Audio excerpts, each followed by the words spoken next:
이사야서 53장 3절 읽겠습니다. 그는 사람들에게 멸시를 당하고 거부되었으며 슬픔의 사람이요 고통을 잘 아는 자라. 우리는 그를 피하려는 것 같이 우리의 얼굴을 감추었으며 그는 멸시를 당하였고 우리는 그를 귀히 여기지 아니하였도다. 아멘. 자, 이 본문에 보면은 슬픔의 사람 찾으셨습니까? 네, 오늘 제가 드릴 말씀의 제목입니다. 슬픔의 사람. 네, 성경의 주제가 예수님이죠. 그리고 예수님에 대해서 이렇게 성경이 말해주는데 예수님을 표현하고 있는 그 성경 구절들을 이렇게 살펴보면 이런 수식어들로 말할 때가 있어요. 예를 들면 영광의 주 곧 우리 주 예수 그리스도. 야고보서 2장 1절에 써 있고요. 들어보세요. 위대하신 하나님 곧 우리의 구원자 예수 그리스도. 디도서 2장 13절에 써 있고요. 사도행전 3장 14절에서는 거룩하신 분 곧 의로우신 분. 이게 다 예수님을 가리켜서 하는 말이에요. 그 다음에 히브리서 2장 17절 신실하신 대제사장. 그 다음에 히브리서 1장 4절에는 그분께서 천사들보다 훨씬 더 뛰어나게 되신 것. 이렇게 돼 있어요. 그 다음에 누가복음 1장 30절에 보면 가장 높으신 이의 아들. 제가 지금 이렇게 열거한 표현들을 보면 영광스럽다, 뛰어나다, 신실하다, 의로우시다, 거룩하시다. 이게 굉장히 예수님에 대해서 정말 이렇게 좋게, 멋지게, 훌륭하게, 탁월하게 묘사하고 표현하는 걸 볼 수 있어요. 근데 오늘 성경에 보시면 이런 표현은 일반적으로 잘 안 쓰는 것 같아요. 이게 예수님에 대한 표현인데 이사야 대언자가 예수님에 대해서 예언을 하면서 뭐라 그랬느냐? 따라서 보세요. 슬픔의 사람. 이 슬픔의 사람이 누구를 가리키는 거예요? 예수님을 가리키는 거죠. 예수님에 대해서 슬픔의 사람이다 그렇게 표현을 한 거예요. 물론 이제 여기 이렇게 보면요. 슬픔도 한 가지가 아니고 영어 단어를 보면 복수로 되어 있기 때문에 여러 가지 슬픔을 내포하고 있다고 이렇게 말할 수 있어요. 그러니까 매우 많이 슬픔을 알고 겪으신 분이다 그렇게 말할 수 있는 거죠. 예수님은 그런 분이라는 거예요. 자, 히브리서 4장 15절에 보면 이렇게 써 있죠. 우리에게 계신 대제사장은 우리의 연약함의 감정을 몸소 느끼지 못하는 분이 아니요. 그럼 무슨 말이죠? 예수님이 우리가 느끼는 감정을 다 느낀다는 거죠. 그러면 우리가 기뻐하는 감정을 느껴보면 예수님도 똑같이 기쁨을 느끼는 거고, 우리가 슬픔을 느꼈다면 예수님도 슬퍼하실 수 있고 슬픔을 느낄 수 있는 분이시라는 거죠. 근데 이제 중요한 건 이거예요. 충분히 슬픔을 느낄 수 있는 분인데 예수님은 슬픔에 의해서 휘둘리지 않았어요. 그러니까 슬픔에 지배당하지 않았어요. 그러니까 감정에 지배당해서 감정대로 뭔가를 하거나 감정에 끌려서 내 느낌이 이러니까 이렇게 하겠다라고 하지는 않으셨단 말이에요. 그래서 사람이 슬픔을 느끼면 누군가를 비방하거나 또는 원망하거나 또는 낙담을 해서 마땅히 해야 될 일들로부터 도망가거나 아니면 사람을 상대해야 되는데 너무 슬프다 보니까 그 사람들로부터 도망쳐서 따로 혼자 있고자 하거나, 이 예수님은 그런 분이 아니셨다는 거죠. 이 슬픔을 겪으면서도 이런 슬픔을 아는 분이 되셨으면서도 그 슬픔을 뛰어넘어서 하나님의 영광을 드러내고 또 우리를 위해 멋진 일을 해주신 분이 예수님이라는 거예요. 그래서 오늘 저는 여러분과 함께 이 예수님에 대해서 좀 보려고 해요. 예수님은 히브리서 12장 2절에 이렇게 써 있는데 예수님에 대한 말입니다. 우리의 믿음의 창시자요 완성자이신 예수님을 바라보자. 그분께서는 자기 앞에 놓인 기쁨으로 인해 십자가를 견디사. 이 십자가 자체가 가만히 객관적으로 보면 굉장히 슬픈 일이거든요. 그 십자가 사건을 보고 사람들이 울잖아요. 마음의 아픔도 느끼고. 이게 슬픈 사건이거든요. 그런데 성경에 뭐라고 써 있냐면 십자가를 견디사 그 수치를 멸시하시더니 이제 하나님 왕자 오른편에 앉으셨느니라. 그러면 십자가가 가져다주는 수치로 그 부끄러움으로 예수님이 슬퍼하고 낙담하고 절망한 게 아니라 그거를 아무것도 아닌 것처럼 여기 견디셨다고 돼 있어요. 그 다음에 그 수치를 멸시하셨다고 돼 있어요. 그러면서 오히려 자기 앞에 놓인 기쁨을 위해 달려가셨던 분이 예수님이시라는 거죠. 그래서 오늘 이사야서 53장 보세요. 우리가 이따 읽겠지만 자, 11절 보세요. 11절. 같이 읽겠습니다. 그가 자기 혼이 해산의 고통을 치른 것을 보고 만족하게 여기리라. 나의 의로운 종이 자기 지식으로 많은 사람을 의롭게 하리니 그가 그들의 불법들을 담당하려. 자, 여기 그가 그렇게 시작됐어요. 이 그가 누구를 얘기하는 거예요? 예수님을 얘기하는 거예요. 예수님은 자기 혼이 해산의 고통을 치른 것을 보고 만족한다 그랬어요. 뭐 고통을 치른 것을 보고 만족한대요. 우리가 고통을 치른 것을 보면은 사실 힘들어할 수도 있는데, 근데 우리 엄마들 생각해 보세요. 아이를 낳을 때 얼마나 고통을 치릅니까? 근데 아이를 얻었을 때는 그 고통은 이제 계속 세원이에게 젖을 물면서 내가 너 때문에 얼마나 고통을 치른 줄 알아? 이렇게 하는 사람 있어요? 계속 뭐 또 이유식을 먹으면 내가 너 때문에 얼마나 고통을 치렀는지 알아? 이렇게 하는 사람 있어요? 그 아이가 웃는 모습, 그리고 형체를 갖추면서 누워있다가 이제 움직이는 모습, 사람 모습, 그리고 재롱 부리는 거, 뭔가를 배우려고 하는 거, 이런 걸 보면 아주 그냥 보는 것 자체 너무 즐겁고 신기해서 고통을 받았던 것을 어떻게 해요? 떠올리면서 합니까? 그게 기억이 안 나죠. 그게 이제 싹 사라지는 거죠. 그런 것처럼 예수님은요, 이렇게 그분이 고통을 겪으신 것은 사실이지만 그 해산의 고통같이 그것의 지배를 받지 않으시고 충분히 그걸 뛰어넘으셨다는 거죠. 우리를 의롭게 하기 위해서. 그 다음에 여러분 10절도 보세요. 10절도 이렇게 써 있습니다. 읽겠습니다. 그러나 주께서 그를 상하게 하는 것을 기뻐하사 그를 고통에 두셨은즉 주께서 그의 혼을 죄로 인한 헌물로 삼으실 때 그가 자기 씨를 보고 자기의 날들을 길게 하며 주의 기뻐하시는 일이 그의 손에서 번영한. 주의 기뻐하는 일이 그의 손에서 번영한다 그랬어요. 그분은 고통을 당하셨지만 주님이 기뻐하시는 것이 그분의 손에서 번영하는 거예요. 그에게서 번영하는 거죠. 주님이 뭘 기뻐하셨는데요? 죄인들이 멸망하지 않는 것, 죄인들이 구제돼서 하나님하고 가까워지는 것, 죄인들이 나중에 하나님과 영원히 살게 되는 것. 아니, 죄인들이 어떻게 거룩하신 하나님하고 영원히 살게 돼요? 죄들을 용서받을 때. 근데 그 죄들은 어떻게 용서받는 거예요? 바로 이렇게 고통을 당하신 예수님을 통해 죄들을 용서받는 거죠. 그분이 십자가에서 흘리신 피로 죄들을 용서받는 거예요. 이렇게 예수님은 슬픔의 사람이었지만 그 슬픔에 지배당하지 않았고요. 오히려 자기 앞에 놓인 기쁨을 생각하셔서 그 슬픔을 이렇게 담담히 견디면서 지나가신 분이 예수님이란 말이죠. 저는 오늘 그러면서도 왜 예수님이 이렇게 슬픔의 사람일까? 왜 예수님을 놓고 이렇게 슬픔의 사람이라고 할까?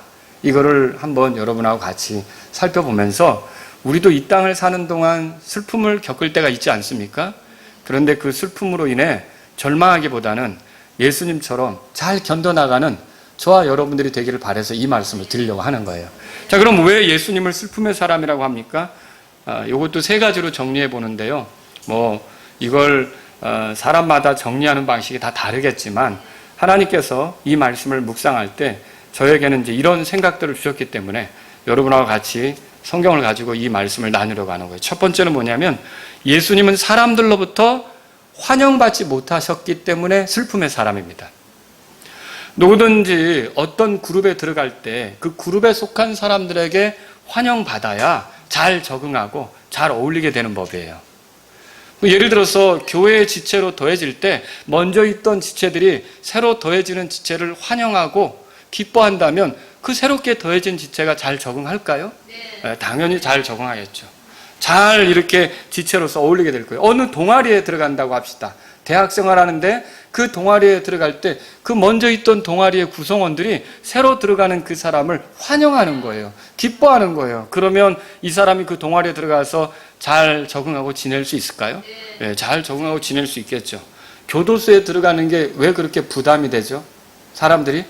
교도소에 들어갈 때 들어오면 막 환영합니까? 교도소는 환영식이 아니고 신고식이 있어요. 신고식은 좀 불편합니다. 그리고 이 신고식을 통해서 교도소에서 이루어지는 일은 뭐예요? 이 새로 들어온 사람을 환영하고 따뜻하게 막 이렇게 하려고 하는 게 아니라 나보다 하수로 생각하는 거예요. 그러니까 이 사람이 들어오면 내 밑에 있는 사람으로 생각해서 위협하고 내 말을 듣게 하려고 하고 이런 식으로 생각하는 거죠. 그러니까 그런 자리로 내가 들어간다고 할 때 환영받는 게 아니잖아요. 얼마나 불편하겠어요. 바로 그런 자리이기 때문에 그게 불편하다는 거죠. 그래서 예수님께서 이 땅에 오실 때 정말 모든 사람들이 환영한다면 예수님이 불편하지는 않으셨을 거예요. 근데 여러분, 이 땅에 올 때 사람들이 예수님을 환영합니까? 환영하지 않았다는 거죠. 자기가 속하게 된 모임에서 환영받지 못하는 사람들이 종종 있는데, 오늘날에는 이제 그게 심해서 왕따 이렇게 이제 부르는 경우도 있어요. 왕따. 아주 따돌림을 극심하게 받는 경우를 그렇게 얘기를 하죠. 그래서 이런 그 따돌림을 받는 사람들은 거짓된 비난, 거짓된 모함, 또 그런 어떤 거짓된 말들에 의해서 곤혹스러움을 겪으면서 그 공격을 당하기도 하고 이런 그 어려움에 직면하게 되는 거죠. 직장 안에도 이런 왕따가 있고요. 학교에도 왕따가 있고요. 자, 이런 왕따를 당하는 사람들은 극단적 선택을 하게 돼요.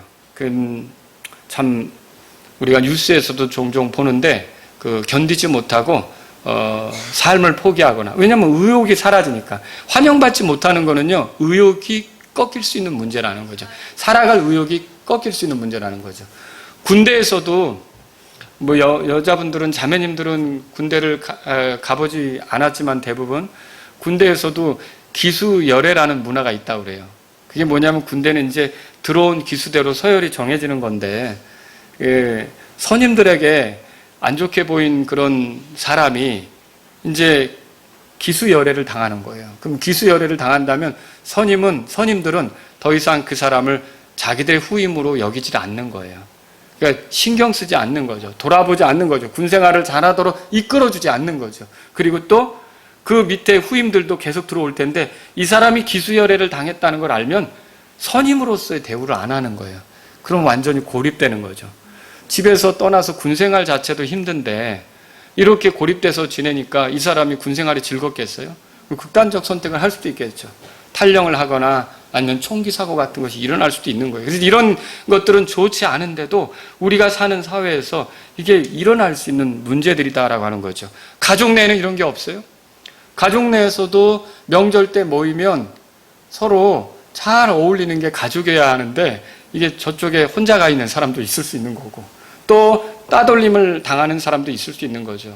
며느리가 시집을 왔을 때는 그 가족 내에서 남편 따라왔기 때문에 따뜻하게 환영받는 걸 기대하지 않았겠어요? 근데 뭐 그 며느리의 집안이 대단치 않다든지, 며느리의 가진 재능이 대단치 않다든지, 이런 걸로 인해 가족들이 그 며느리를 괴롭히는 거예요. 시어머니가 괴롭히고, 또 남편의 누이들, 그죠? 이런 사람들이 괴롭히고, 이렇게 하면 어떻게 되겠어요? 살아갈 의욕이 생기겠어요? 문제가 생기겠죠. 이런 것들은 얼마든지 있을 수 있다는 거죠. 자, 예수님이 슬픔의 사람인 것은요, 이렇게 이 땅에 오셨는데 환영받지 못했다는 거예요. 한번 성경을 보세요. 3절 읽어보겠습니다. 3절. 우리 같이 읽겠습니다. 시작. 그는 사람들에게 멸시를 당하고 거부되었으며 슬픔의 사람이요 고통을 잘 아는 자라. 우리는 그를 피하려는 것 같이 우리의 얼굴을 감추었으며 그는 멸시를 당하였고 우리는 그를 귀히 여기지 아니하였도다. 이 말씀을 잘 보세요. 사람들을 찾아오셨는데 예수님께서, 그 사람들은 그분을 어떻게 됐느냐? 그분을 거부했다고 써 있어요. 그분이 사람들에게 거부당했다, 이렇게 돼 있는 거죠. 왜 그러냐? 유대인들이 기다렸던 메시아는 영웅적인 메시아예요. 그러니까 로마 제국으로부터 이스라엘을 독립시키고, 또 헤로드 왕을 제거하고 이스라엘이 이렇게 이제 독자적으로 왕국을 세울 수 있도록 그렇게 하는 메시아를 기다렸던 거예요. 근데 여러분 성경을 통해서 읽어보시면 알지만 예수님은 본디오 빌라도에게 이런 말씀을 하신 적이 있네요. 내 왕국은 이 세상에 속하지 아니하느니라. 읽어보신 적 있죠? 예. 그러면서 그 당시에 예수님이 오신 목적이 왕으로서 오신 게 맞고 왕국을 세울 것도 맞지만, 먼저는 왕국의 백성이 될 사람들을 구하기 위해 희생물이 되는 쪽으로, 어린 양이 되는 쪽으로, 죄를 해결하는 그런 구원자로 오신 것이 주님의 목적이었잖아요. 그것을 위해서 달려가셨던 거예요. 자, 이런 걸 볼 때 유대인들은 자기들의 기대치와 멀어 보이는 이 예수님을 거부할 수밖에 없었던 거예요. 그래서 그분이 그들을 위한 하나님의 선물로 오셨지만 그 유대인들은 그분을 거부함으로써 받아들이지 않았던 거죠. 또 여기 3절에 보니까 멸시를 당했다, 그렇게 써 있어요. 찾으셨습니까? 자, 그들은 그분을 죽이려고 모의했어요. 그 유대 종교 지도자들이 그분을 죽이려고 모의한 거 아시죠? 예수님의 제자는 또 그분을 배반했어요. 그 모의에 가담해서 그분을 팔아넘기고 예수님이 죽음에 넘겨지도록 일조한 거죠. 그리고 여러분, 예수님이 본디오 빌라도 앞에 섰을 때 공정한 재판을 받으셨어요? 8절에 보세요. 같이 읽겠습니다. 시작. 그는 감옥에도 가지 못하고 공정한 재판도 받지 못하였으니 누가 그의 세대를 밝히 드러내리요. 그는 산자들의 땅에서 끊어졌으며 내 백성의 범법으로 인해 매를 맞았도다. 공정한 재판을 받지 못했다고 되어 있어요. 빌라도는 예수님을 대할 때 예수님에게 죄가 없다는 걸 알았어요. 그래서 적당히 때리고서 풀어주려고 했어요. 그런데 백성들의 하는 말을 들으니까 골치 아프겠어요. 이거 잘못하면 밀란이 일어나게 생겼어요. 그리고 이 밀란을 일어나게 되는 그 원인을 보니까, 아니, 본디오 빌라도가 자기를 왕이라고 주장하는 자를 버젓이 풀어주려고 한단 말이에요. 그러면은 카이사르가 왕이 누가 될지를 정하는 거 아닙니까? 황제로서. 카이사르가 정한 바도 없는 그런 사람이 왕이라고 떠드는데 본디오 빌라도가 그걸 방치했단 말이에요. 그러면 유대인들은 나중에 카이사르에게 뭘 상소하겠어요? 당신이 왕이라고 정하지도 않은 자를 이 총독이라고 하는 자가 왕이라고 인정해줬다. 그러면 본디오 빌라도의 입지가 곤란해지겠죠. 이런 정치적인 입장을 생각해서 본디오 빌라도는 어떻게 했느냐? 자기의 사적 안전과 유익을 생각해서 사람들이 외치는 대로 십자가에 죽도록 넘겨준 거예요. 공정한 재판입니까? 거기에 인권이 있었습니까? 굉장히 억울한 대우를 받은 거죠. 여러분, 우리가 억울한 대우를 받는 사람들을 보면 재판정에서든지 이렇게 보면 슬프잖아요. 그런 일을 당한다는 것 자체가. 여러분이 직접 당하지 않으면 못 느낄 수도 있지만 내가 억울하게 부당하게 평가받았다. 이거 굉장히 슬픈 일이거든요. 예수님은 이런 일들을 당했단 말이에요. 그래서 결국 로마 군병에게 넘겨졌는데 이게 짐승처럼 맞았잖아요. 등 이런 데 다 찢기시고 허벅지, 살 다 떨어져 나가시고 그리고 피를 쏟으시고, 이게 여러분 이거 슬픈 일 아닙니까? 아니, 죄가 있어서 맞는 게 아니라 죄도 없는데 그렇게 인간들의 그 시기심과 또 자기 안전을 생각한 통치자의 그런 그 욕구와 그리고 선동당한, 거짓말에 선동당한 백성들에 의해서 이렇게 넘겨져서 얻어맞는 거, 머리에 찢기는 거, 이런 것들을 생각하면 예수님은 슬픔의 사람이다 라고 말할 수 있는 것이죠. 두 번째로요, 예수님은요, 사람들에게, 제가 환영받지 못했다 그랬죠. 이번에는 두 번째는 뭐냐면 사람들에게 인정받지 못했기 때문에 슬픔의 사람이라는 거죠. 인정받지 못했기 때문에. 자, 충분한 능력이 있으면 그 능력을 인정받을 때 사람이 자기가 그 사는 의미도 느끼는 거고, 그죠? 자기 능력이라는 게 인정받을 때 거기서 사람은 보람을 느낄 수 있는 거예요. 그리고 자기 지위가 어떻다라고 할 때 그 지위를 사람들이 무시하지 않고 알아줄 때 거기에 또 자기가 사는 그런 그 맛이라고 그럴까? 이런 것도 느끼는 거예요. 여러분, 그 하만이 보세요. 하만이가 그 페르시아 왕 다음 가는 위치인데 이렇게 행차할 때 안 알아준 사람이 있었죠. 누구였어요? 모르드게가, 아니 다른 사람들은 다 납작 엎드려서 인사하는데 감히 날 안 알아주는 거예요. 그러니까 어땠어요? 열받아가지고 모르드게만이 아니라 모르드게가 속한 유대인까지 다 멸하려고 했던 거 아시잖아요. 이게 사람들에게 이런 욕구가 있는 거예요. 자기 지위를 인정받고 싶은, 그리고 자기 능력을 알아주기 바라는 남들이, 그런 게 있는 거예요. 그런데 예수님은 얼마나 능력이 탁월하신 분입니까? 그분의 지위는 얼마나 높으신 분입니까? 근데 이 땅에 오셨는데 그분의 능력에 대해 사람들이 막 존중하고 격찬하고 모두가 엎드려서 대단하게 이렇게 찬송했습니까? 물론 찬송한 사람도 있습니다. 그러나 모두가 다 그런 건 아니고 겁을 냈죠. 저 사람 때문에 우리 지위가 흔들리는 게 아닌가? 저 사람 때문에 우리의 이득이 사라지는 게 아닌가? 이렇게 했단 말이에요. 그리고요, 또 예수님의 지위가 얼마나 높습니까? 예수님이 누구예요? 하나님이시잖아요. 그런데 이런 하나님이신 지위를 사람들이 인정하고, 우리가 시므온, 안나 살펴봤지만 이런 시므온과 안나처럼 이렇게 하나님, 그 아이 때문에 하나님을 높이며 이런 일이 있었냐는 거죠. 아니라는 거죠. 여러분, 그래서 예수님은 4절에 보세요. 4절에 3절에 다시 한번 읽겠습니다. 3절 시작. 그는 사람들에게 멸시를 당하고 거부되었으며 슬픔의 사람이요 고통을 잘 아는 자라. 우리는 그를 피하려는 것 같이 우리의 얼굴을 감추었으며 그는 멸시를 당하였고 우리는 그를 귀히 여기지 아니하였도다. 예수님은 사람들에게 멸시를 당했어요. 그분은 그런 멸시를 당하면 안 되는 위치에 있는 분이죠. 그분은 오히려 찬송의 대상이죠. 우리가 높여야 될 대상이란 말이에요. 근데 그분이 사람들에게 멸시를 당한 거예요. 그리고 4절에 보면 우리는 그를 귀히 여기지 않았다고 돼 있어요. 그분이야말로 존귀한 분 아니십니까? 계시록에 보면 천사들도 그렇고 성도들도 그렇고 영광과 존귀와 찬송, 부와 재능을 받기에 합당하신 분이라고 돼 있잖아요. 근데 예수님이 이 땅에 오셨을 때 그런 대우를 받지 못하신 거예요. 그러니 그분의 권능도 인정이 안 되고 그분의 존귀한 지위도 인정이 안 되고 그분은 슬픔의 사람이다, 그렇게 말할 수 있는 것이죠. 더군다나 그분이 다가간 사람이 누구예요? 그 다가간 사람들, 그 사람들은요 그분이 지으신 피조물들이에요. 여러분, 사람들을 예수님이 지으셨다는 거 믿으십니까? 자, 골로새서 1장 보세요. 골로새 1장. 여러분과 제가 예수님을 믿어야 되는 이유는 그분이 우리를 구원해서이기도 하고요, 그분이 우리를 구원했죠. 그분이 우리를 창조하신 분이에요.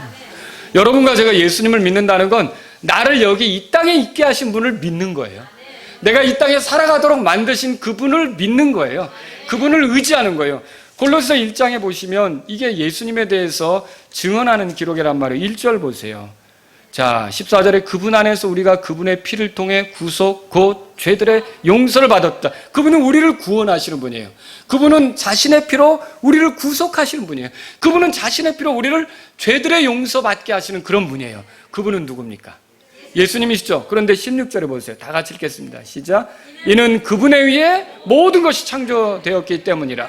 하늘에 있는 것들과 땅에 있는 것들, 보이는 것들과 보이지 아니하는 것들, 곧 왕자들이나 통치들이나 정사들이나 권능들이나 모든 것이 그분에 의해 창조되었고 그분을 위해 창조되온. 여기 그분은 누구예요? 예수님이죠. 이 성경 말씀이 뭘 말해요? 그분이 모든 걸 창조하셨다 이거예요. 또 그분을 위해 창조되었다 이렇게 말하고 있어요. 그러면 내가 여기 존재하게 된 게 누구 때문이란 말이에요? 예수님 때문이란 말이에요.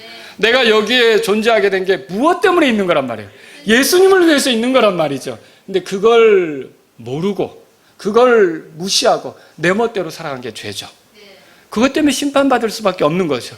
근데 이런 심판에서 나를 돌이키려고 예수님이 이 땅에 오신 거고요, 나를 구조해서 다시 원래 창조 목적대로 살아가도록 이끌어 주려고 하는 거예요. 근데 그분을 무시하는 거예요. 그분을 멸시하는 거예요. 그분을 존중하지 않는 거예요. 자, 이거 얼마나 그분에게 슬픔이겠어요. 아니, 정말 여러분 얼마 전에 정신병 환자가 의사를 죽인 얘기 들어보셨어요? 담배 좀 피지 말라고 했다고 죽였어요. 아니, 그 정신병 환자를 의사는 돕는 자 아닙니까? 그 도와서 그래도 온전하게 되도록 하려고 도운 거 아니에요.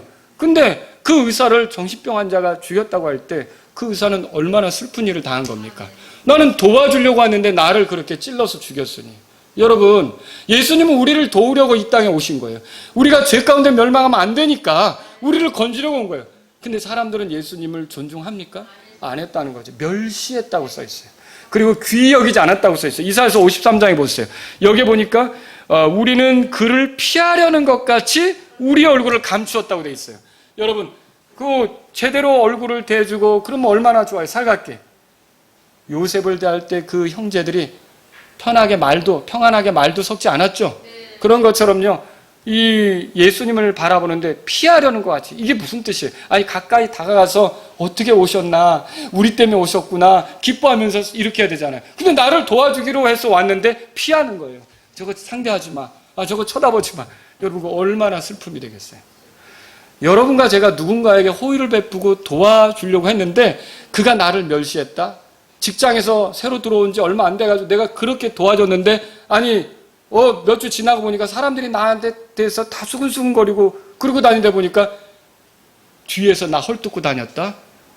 여러분, 그때 여러분은 어떻게 되겠어요? 슬픔 느끼시겠죠? 얼마나 마음이 아프시겠어요? 이렇게 예수님은 멸시를 당하신 거죠.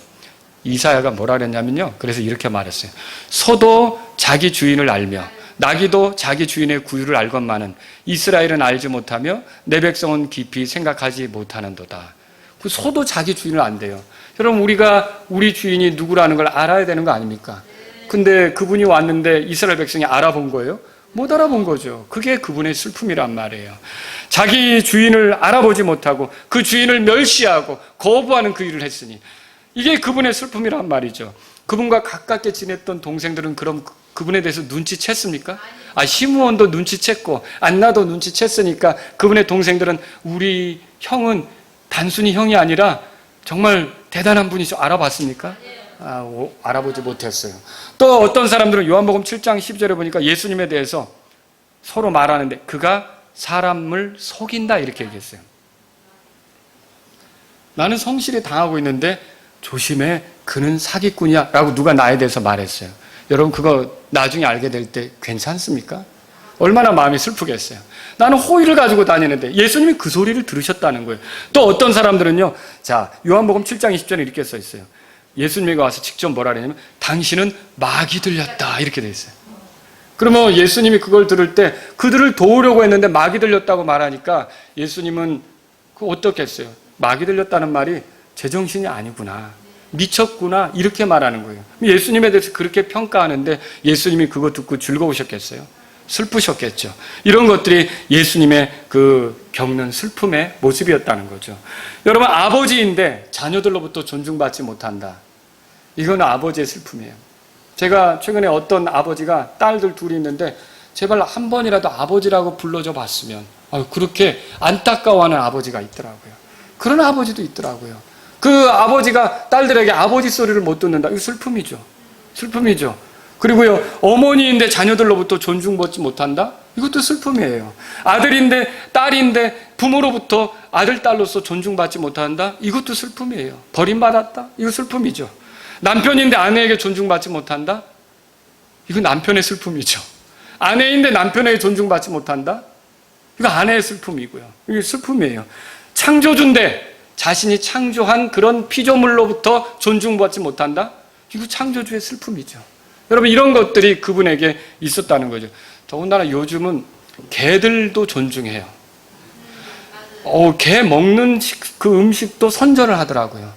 제가 그런 거 보면서 광고, 개가 맨날 그거야 라고 투정을 부리니까 오늘은 아니지? 라고 다른 음식을 딱 준비하면서 마치 개 음식에 대해서 이렇게 그 선전도 하더라고요. 개가 참 요즘 형편이 좋아졌어요. 이 개가 아주 그냥 굉장히 극진히 대접받는 시절이 됐어요. 그런데 개도 이런데 개한테는 그렇게 하면서 자기를 지으신 창조주를 무시하는 거, 멸시하는 거, 얼굴을 돌리면서 쳐다보지 않으려고 하는 것, 이거 창조주에게 슬픔일까요? 네, 예수님에게 슬픔이죠. 창조주에게 슬픔이죠. 여러분, 이런 것들을 생각해보세요. 66세의 몰리라는 여자가 있어요. 이 여자는 루이소치의 치매를 앓고 있습니다. 치매는 그녀의 추억도, 그녀가 알았던 사람도, 그녀가 겪었던 그런 그 경험, 이런 거, 습관, 심지어 습관도, 이런 것도 다 잊어버리게 만듭니다. 그래서 마치 칠판에 뭘 적어놨는데 지우개로 지워가면 안 나타나는 거 있잖아요. 그 사라지는 거 있잖아요. 그런 것처럼 되는 거죠. 저도 최근에 한번 제 그 컴퓨터 하드디스크가 날아간 적이 있었어요. 열심히. 그것 때문에 제가 참 여러 군데를 쫓아다닌 적이 있어요. 그러나 결국, 경찰들이 이렇게 수사하면 복구해주는 데 있잖아요. 그런 데도 제가 찾아갔어요. 근데 그거는 복구 불가 판정을 받았어요. 그래서 제가 한 2년 동안 한 설교 원고들이 싹 날아가 버린 그 사건을 제가 경험했어요. 근데 그때 제가 얼마나 슬프고 얼마나 힘들었는지. 근데 보세요. 기억이 사라지는 거예요. 그런 거 얼마나 슬프겠어요. 그렇죠? 근데 아까 제가 얘기한 몰리라는 여자, 이 여자의 아들이 이 어머니를 너무 사랑하는 거예요. 그래서 날마다 그 아들을 위해 동영상을 찍어 놓는 거예요. 나중에 보여주기 위해. 사진 같이 들이대면서 촬영을 하는 거란 말이죠. 근데 나중에 그 아들이 데리고 다니면서 이것도 아이스크림도 사주고 여러 가지 하는데 이 아들의 슬픔이 뭐냐면 엄마가 내가 누군지 물어보면 모르는 거예요. 아들인데 아들을 알아보지 못하는 거예요. 이게 그 아들에게는 뭐예요? 슬픔이죠. 그러면서 그걸 보면서 오열을 하는 거예요. 이렇게 내가 사랑했던 엄마가 나를 기억하지 못한다는 거죠. 점점 그걸 잃어버리니까 앞에 앉아 있는데 아들이 누구냐고 물어보면 모른다고 하는 거예요. 그가 앞에 바로 앉아 있는데 아들을 알아보지 못하는 거예요. 얼마나 슬프겠어요. 그런데 이게 치매잖아요, 치매. 근데 영적으로 치매 걸린 사람들이 세상에 많다는 거예요. 그 영적인 치매는 뭐예요? 자기를 창조하신 하나님에서 깡그리 잊어버린 거예요. 그분이 누군지 잊어버린 거예요. 완전히 그분을 잊어버리고 사는 거죠. 이걸 대할 때 우리를 만드신 하나님은 어떠실까요? 슬픔이 있으시겠죠. 예수님이 이 땅에 오셨는데 자기 백성이 그분을 알아보지 못할 때 얼마나 슬픔이 있으셨겠냐는 거죠. 여러분, 바리새인들은 예수님을 따르는 자들을 놓고 또 이렇게도 얘기했어요. 저주받은 자들. 아니, 누가 나하고 가깝게 지내는 사람을 놓고 저주받았다고 얘기하면 좋겠어요? 그게 얼마나 슬프겠어요. 그 사람하고 친하게 지내는 건 다 저주받은 것들이야. 얼마나 슬픔이 있겠어요. 예수님이 이런 것들을 겪으시면서 이 땅에 사셨다는 거죠. 심지어 어떤 사람들은 예수님을 돌로 치려고 했어요. 요한복음 10장 31절에 그렇게 써 있고요. 예수님이 누구예요? 창조주시죠. 공급자이시죠. 우리에게 삶의 기회를 주시는 분이에요. 근데 그분을 멸시하고 거부할 때 그분의 그 존귀함, 그분의 그 지위, 그분의 그 권능, 그분에 의해서 내가 있게 됐다는 걸 인정하지 않고 그분을 멸시할 때 그분에겐 얼마나 슬픔이 있었겠냐는 거죠. 요한복음 1장 11절에 그분께서 자기 백성에 오심에 그분의 백성이 그분을 받아들이지 아니하였다고 써 있어요. 그러니까 이거예요. 내가 낳은 자녀들이 그 자녀들이 나를 아버지로 인정하지 않는 거죠. 그럴 때 아버지가 어떻겠어요? 내가 낳은 자녀들이 나를 어머니로 인정하지 않는 거죠. 그럴 때 얼마나 속상하겠어요. 이런 슬픔이 예수님께는 있을 수밖에 없었다는 거죠. 아시겠죠? 세 번째로 드리고 싶은 말씀입니다. 예수님은 다른 사람의 죄 때문에 죽으셨기 때문에 그게 슬픔이라는 거예요. 누구든지 자기 잘못으로 혼난다. 그럼 뭐 할 말 없죠. 내가 잘못했으니까. 근데 잘못은 이 사람이 했는데 나를 잡아요. 나를 체벌하는 거예요. 나를 혼내는 거죠. 그러면 어떨까요? 억울하게 느껴지죠. 우리가 그런 일들을 많이 법정에서도 일어나는 거 볼 수 있어요. 분명히 내가 죄인이 아닌데 이 건수를 올리기 위해서, 실적을 올리기 위해서 경찰들이 강압수사를 해가지고 실토를 할 수밖에 없는 거예요. 사실은 범인이 아닌데. 그래서 그 현장에서 그래 내가 너무너무 고통스러우니까. 그래서 옥살이 하는 사람들도 있단 말이죠. 그래가지고 나중에 시간이 흐른데 진범이 잡혀가지고 뭐 10년을 죄도 없는데 옥살이했다. 여러분, 그러면 그 옥살이하고 나온 사람은 얼마나 슬플까요? 여러분, 2019년 기준으로요, 이렇게 만약에 어떤 사람이 공권력의 잘못으로 죄도 없는데 옥에 갇혀서 수감 생활을 했다. 그러면 그게 이제 정부의 귀책 사유가 있어서 경찰이 잘못했기 때문에 그 사람이 죄도 없는데 감옥에 들어가 있었다. 그러면 그런 들어간 사람에게 국가가 얼마를 보상하냐면 하루에 33만 4천 원을 보상합니다. 그러면 1년을 수감돼 있으면 어떻게 되냐면 1억 2,191만 원의 보상을 하게끔 됐어요. 10년을 수감돼 있으면 10억이 넘겠죠. 또 그거 해볼 만한 장사인데 그렇게 생각하지 마세요. 그렇게 해서 돈을 받는데, 배상금을 받는데, 보상금을 받아도 10년간 옥살이 했던 사람의 그 트라우마, 스트레스는 엄청난 거예요. 거기에 슬픔은 엄청나요. 왜냐하면 자기가 했었던 일을 잃어버린 거고요. 자기가 소중하게 여겼던 사람으로부터 불명예스럽게 된 거고요. 사람들과의 관계는 다 깨진 거고요. 자기가 10년 동안 자유롭게 했으면 무엇이든지 생산적인 일을 얼마든지 했을 수 있는데 그걸 다 날린 거 아니에요. 과연 10억을 받았다고 해서 그게 그 슬픔이 치료될 수 있냐는 거죠. 그 슬픔은 끔찍한 거란 말이에요. 근데 예수님은 어떤 경우냐면 바로 이렇게 예수님이 고통을 당한 게 자신의 죄 때문에 고통을 당한 게 아니란 말이에요. 그래서 그분은 슬픔의 사람이에요. 그분은 죄가 있어요, 없어요? 죄가 없어요. 그분이 죄를 졌어요, 안 졌어요? 안 졌어요. 그런데도 그분이 죄인처럼 취급을 받아서 고통당하신 거죠. 4절 보세요, 4절. 같이 읽겠습니다. 시작. 참으로 그는 우리의 고통을 짊어지고 우리의 슬픔을 담당하였거늘 우리는 그가 매를 맞고 하나님께 맞아 고난당한다고 생각하노라. 여러분, 이 구절을 잘 보세요. 그분이 왜 그렇게 어려움을 겪으셨느냐? 우리의 고통을 짊어졌다고 써 있어요. 그렇죠? 죄인인 우리가 하나님 앞에서 고통받아야 되는데 이 고통을 대신 당하기 위해 예수님이 그렇게 우리를 대신해서 고통을 당하셨단 말이에요. 그러니 이렇게 우리가 그분을 믿고 의지하면 그분이 고통당한 것으로 인해 우리는 고통당하지 않게 하려고 이 일을 하셨다는 거죠. 우리한테는 좋은 일이죠. 그러나 그분은 슬픔 아닙니까? 그죠? 또 우리의 슬픔을 담당하시기 위해서 그랬어요. 죄인인 우리가 하나님께 버림받으며 수치스럽게 여겨지고 부끄러움을 당해야 되는데, 전혀 존중받지 못해야 되는데, 그걸 예수님이 대신 수치스럽게 되고 부끄러움을 당하고 존중받지 못하는, 귀히 여김받지 않는 그런 걸 예수님이 당한 거예요. 누구 때문에요? 우리 때문에. 이게 하나님 말씀이에요. 우리 때문에. 그래서 예수님은 십자가에서 그 모든 수치와 부끄러움, 하나님으로부터 버림받는 일을 거기서 당하신 거죠. 그렇게 해서 어떻게 하려고요? 우리는 그분을 의지할 때 그런 대우를 하나님으로부터 받지 않게 하려고. 이게 예수님이 하신 일이란 말이죠. 또 5절 보세요. 5절 다 같이 읽겠습니다. 시작. 그러나 그는 우리의 범법들로 인해 부상을 당하고 우리의 불법들로 인해 상했노라. 그가 징벌을 받음으로 우리가 화평을 누리고 그가 채찍에 맞음으로 우리가 고침을 받았도다. 여기 부상을 당했다는 말은요, 치명적인 상처를 얘기하는 거예요. 죽음에 이르도록 상처를 당한 걸 얘기하는 거예요. 예수님은 왜 이런 그 부상을 당하셨습니까? 우리를 대신해서 여기 보세요. 우리의 범법들 때문에 그렇게 부상을 당하셨다고 되어 있어요. 이 범법은 심판을 가져오는데 그 예수님이 부상당하심으로 우리가 심판받지 않게 하시려고, 그 우리를 건지시려고 그렇게 했단 말이죠. 또 여기 불법들로 인해 상하셨다고 5절에 써 있어요. 그렇게 돼 있죠. 여기 상하다는 말은 산산이 조각나다, 산산이 부서진다, 산산이 깨진다, 이걸 얘기하는 거예요. 사실 상해야 될 것은 우리입니다. 근데 예수님이 그걸 대신 당하신 거예요.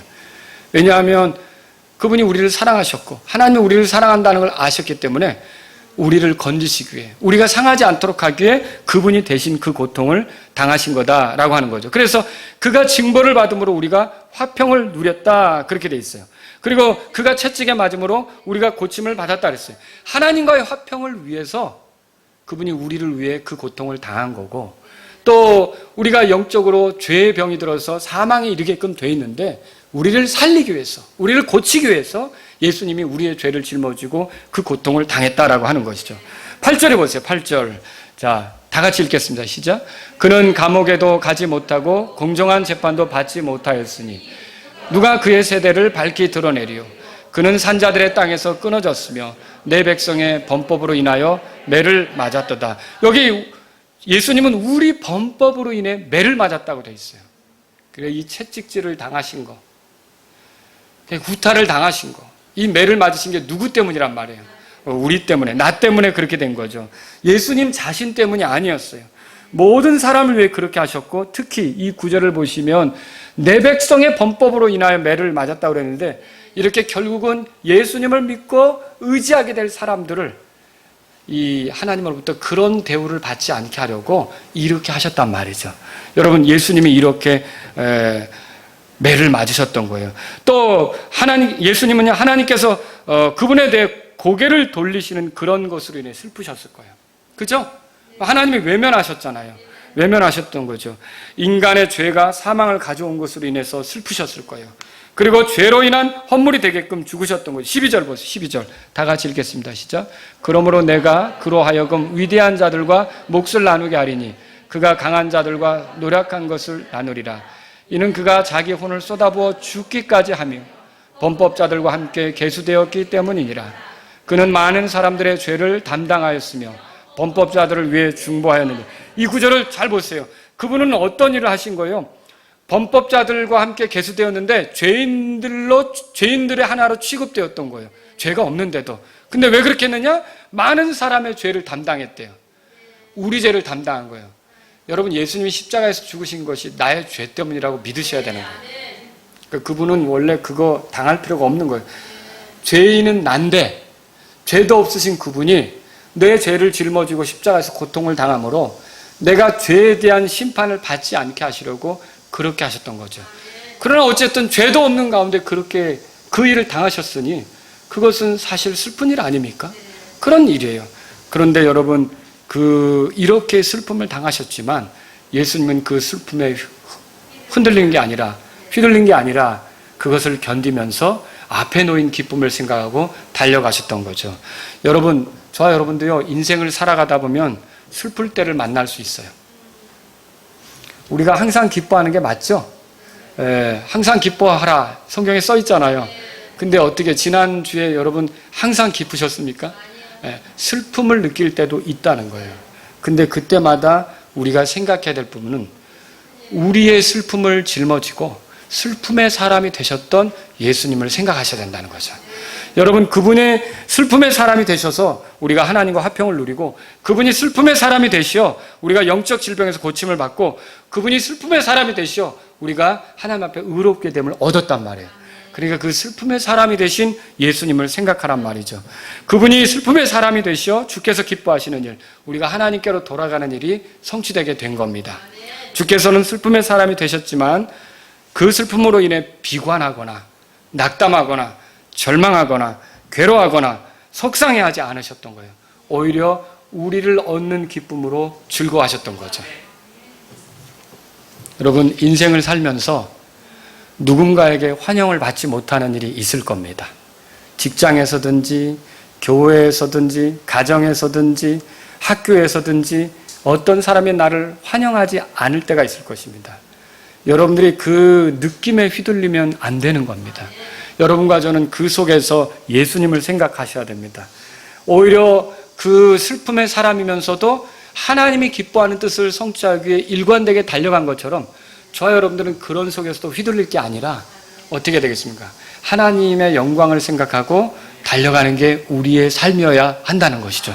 여러분, 이거를 그래서 부당한 것으로 인해 속상해하며 뒤로 물러날 필요가 없어요. 예수님을 생각하고 우리는 마땅히 우리가 가야 될 길을 가야 되는 것이 우리의 자세임을 믿으시기 바랍니다.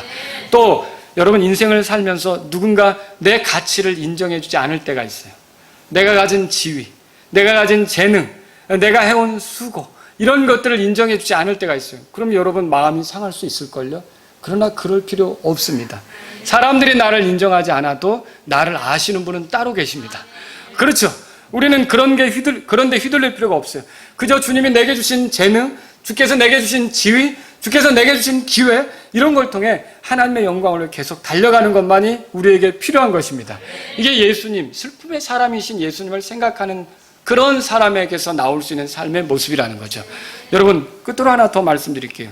인생을 살면서 여러분이 때로는 누군가 때문에 희생을 당해야 될 때가 있어요.